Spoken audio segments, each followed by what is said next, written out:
and good morning. So we will present together for the sake of convenience. So in 2018, we will have a 200th anniversary from the day of birth of Alexander II. So at a certain point of time, the handwritten material department got a complex of documents, including an album of 12 photographs reproducing coronation ceremony of Alexander II. So they were printed in France. So the total weight of album was 30 kilograms. So the illustrations were by Mikhail Zitchev and Vasily Kim. So why are we mentioning this album? Because later on in our presentation we will use references to the illustrations. So the workshop of the Historical Museum got 7 photographs united by a common name, the Coronation of Alexander II. So they the State Historical Museum actually got them as part of Pushkin's collections in early 19th century. So the photographs were taken at the period when in Russia there was a transition from daguerreotypes to negative positive process. So our interest, they were in poor condition. So interest was that photographs date back to 1856. So our interest was really practical, and the research touched upon different aspects: art history, technology, and general history. So the photographs were like degraded photographs in yellow and brownish tones on a thin paper. They were supported by cardboard. So the surface was of a matte type, and the paper fiber are clearly visible.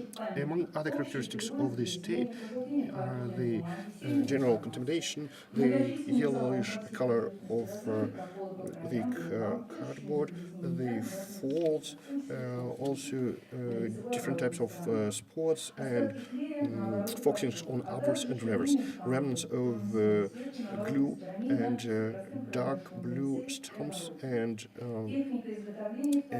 handwritten text in pencil. So the technique was saltpaper. As for today, there are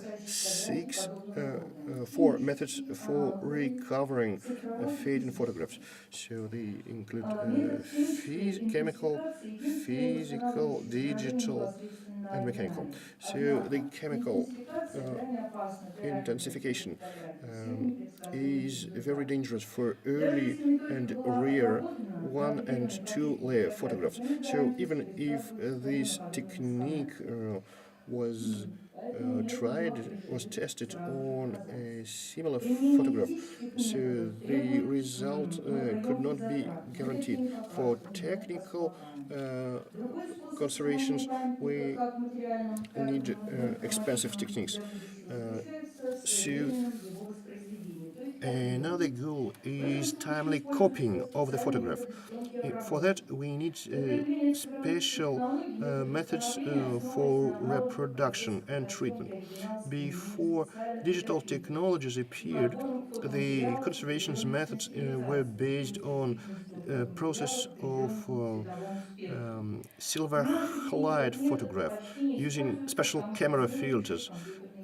Nowadays, this method is no longer used because we now have computer technologies, and computer software is quite helpful in restorations of old photographs. But for successful conservations of photographs which are in poor conditions, it's correct to prepare the original photo for digitalization. So, especially if paper is deformed, if it has embossing on top, if it has folds, or if the emulsion lever was damaged due to craquelure or reticulation. So when the photograph is digitally copied, all the damages become an interference for the further treatment. To get rid of the interference before digitalization, you need to completely restore the original document to remove all the contaminations. So if the photograph is performed on thin paper, it's recommended to remove all legends and stamps. Also, when digitalizing an image, mm, you need to put light, a dissipated light on the photograph and scan it, rotating it by 90 and 180 degrees. Then copies taken from one and the same original are combined. Mm, That's why before restorations we used a common series of measures used for historical artifacts. And so we used the soft pads to um, make the original dust free and the razor for the backside of the artifact. So we removed the remnants of the glue. We used the Japanese special paper used for conservation. So local pressing was used by special uh, pads with a quartz sand. So the photographs were under pressure in a press for 2 weeks. We used the flat scanner with automatic settings switched off, and we took two copies with 120 dots per inch. And the scanning after rotation by 180 degrees followed. And we used the computer editing software. So layers were combined based on visual effect. We tried to improve contrast and increase the total density level. So we tried to preserve all possible photographic informations. No retouch was used. To store copies, we reproduced from the photograph which were digitally made to Kodak Timax 120 with a photo camera of 6 to 9 centimeters. Later on, analog printing was used using a photobarite photographic paper of enormous size. So the end size of the image was done to match the original size. Then toning was made, and the photographs got the sepia color. We removed mechanic damages and produced copies for conservations by analog and digital printing. After restoration on digital copies was made, we could add the artifacts and make them part of the document flow. And it was the chance for us to carefully examine the images. So, and we got a lot of questions to those images. Undoubtedly, 6 of the photos were taken during the coronation ceremonies from 17 to 27th of August in 3 separate days. So the coronation album I mentioned at the very beginning showed some composition similarity. That's why we would like to continue reviewing this photograph based on this source. So 7 photographs could be divided into 4 groups. Group 1, 2 views of Voskresensky gaze, similar in what we see. So the camera angle is the same. Probably the second floor of the merchants' rows opposite the Voskresensky fields. So they were printed on a thin paper with a technological blanks. So in the Coronation album, you see the engraving by Soriel. So the emperor close to the Virgin of Iver's chapel. So his Majesty descended from his horse and to kiss the icon. So visit to the chapel was on the 17th of August on the way of Emperor to the Kremlin from the Peter the Great's castle. So in the historical name of this event is the Solemn Enter of Moscow. So probably this was the major celebration for the general public. So the emperor's way from the Voskresensky Gates to the Spassky Tower is fixed on many photographs. So another photograph taken from the probably taken from the balcony of the older merchants' rows in place of today's Gum. So the engraving's name is the view of the Red Square on the day of Senate's declaration of the coronation ceremony. So the panoramic view is wider. You see the corner tower and the monument to Minin and Pozharsky, and that makes us believe that there were two more shots taken to the right of the existing photograph. So the announcement of the coronation was made on the 23rd, 24th, and 25th of August. So based on shades, so it was about 9 to 10 in the morning. So the engraving in the album corresponds in size to the photograph. Yeah, because we just compared them and they were really identical. And this is the photo we took independently to find out the point of the camera angle. And we were a little bit surprised that the modern mirror camera couldn't cope with the distortions, but the camera used by the photographer probably resolved the task due to a fur-based design.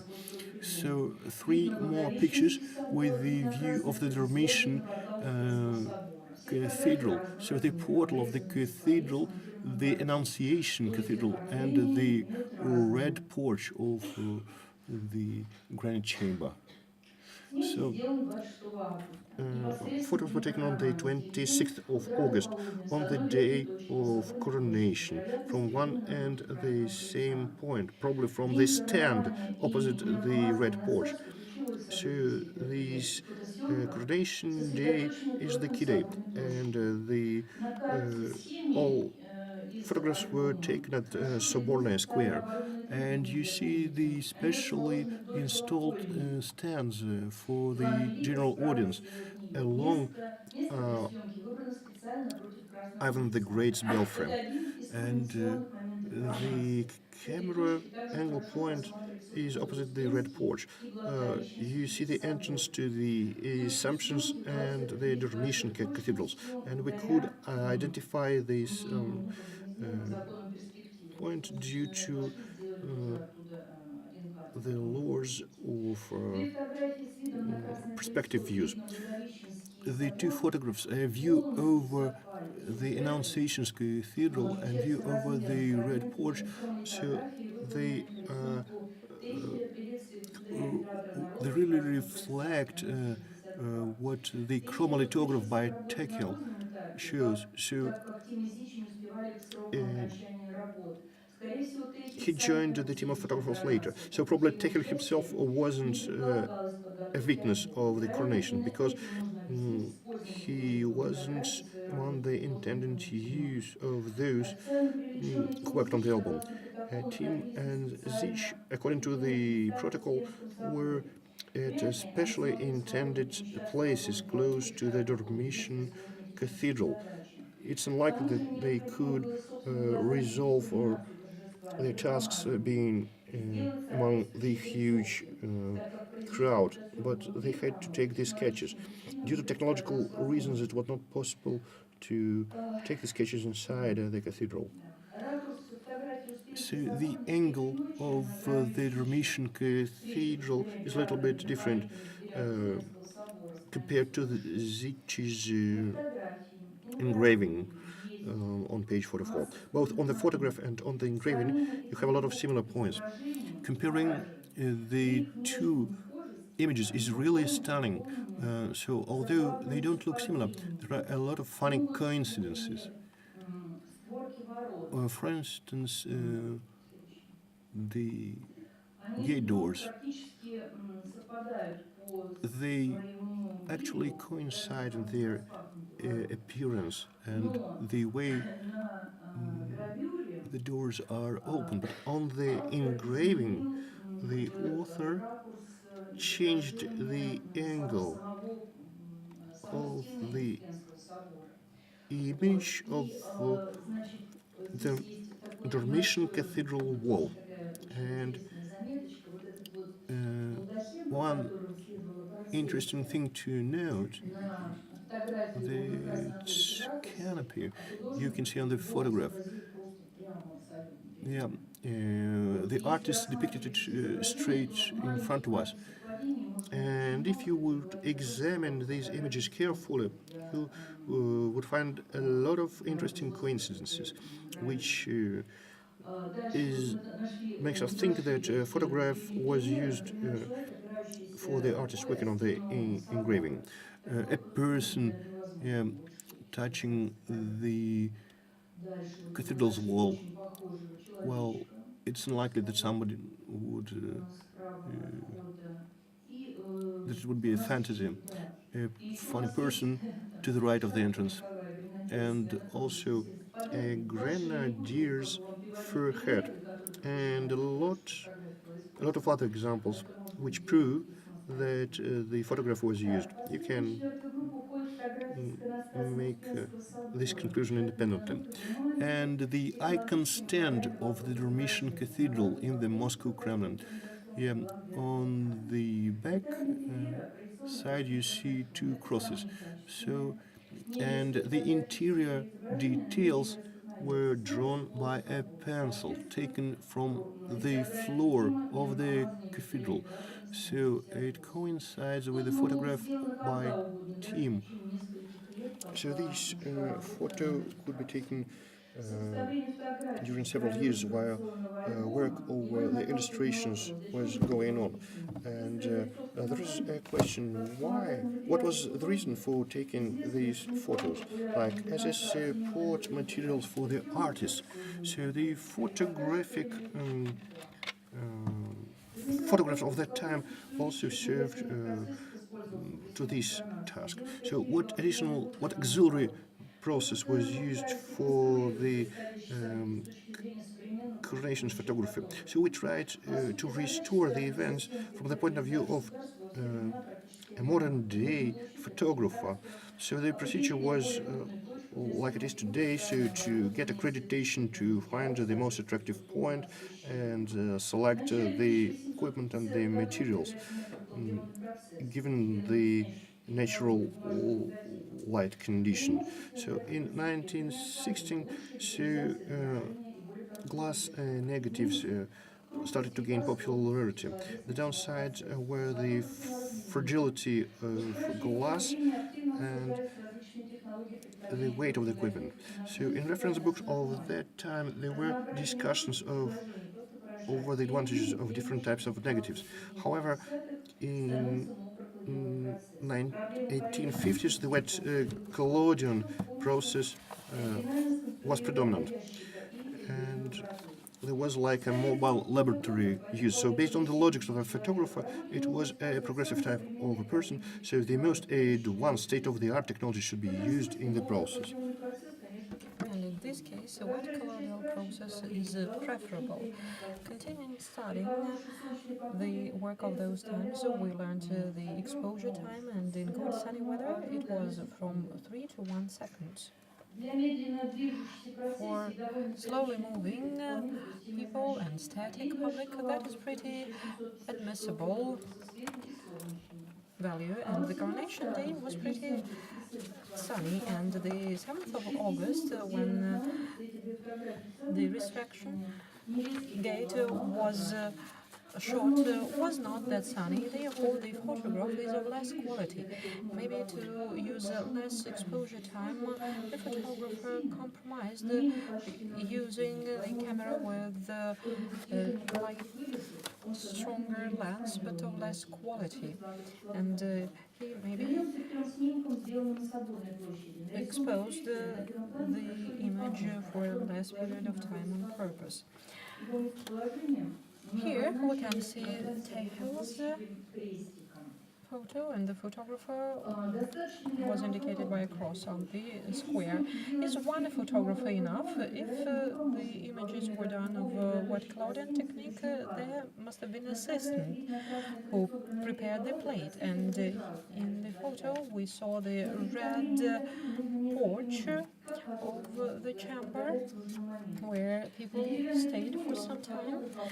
But how could the photographer learn that they would do so?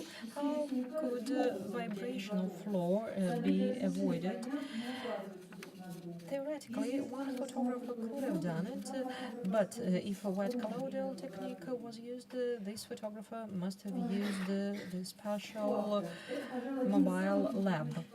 Who is the author? I believe that is one of the most intriguing questions. That is what St. Petersburg Times write. Very early photographer, very well known early photographer, left for Moscow, Levitsky, to make pictures of brilliant celebrities, and Tim was also going to Moscow. And amateur photographer number 10, dated 1899, in its article devoted to 50th jubilee of the photo, it says that Levitsky was invited by the court to photograph a coronation of Emperor Alexander II in 1856, what he has already done by colloidal way. Well, naturally, we can assume that these photographs belong to Levitsky, but we need to research it further on.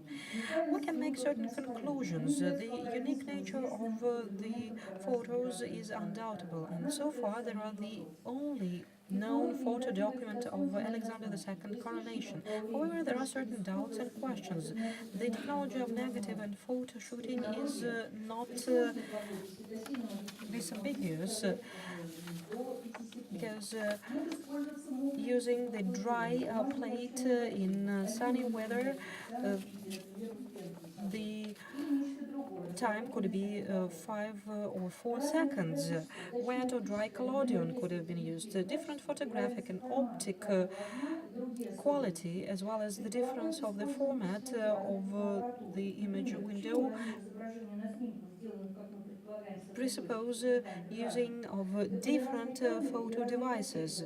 Were there different photo cameras or different cassettes to one camera? Have photographs been magnified or cut to have different fragments of the image? The goal of the shooting is also not clear. Photographers were likely to be forced to do technical work for artists, like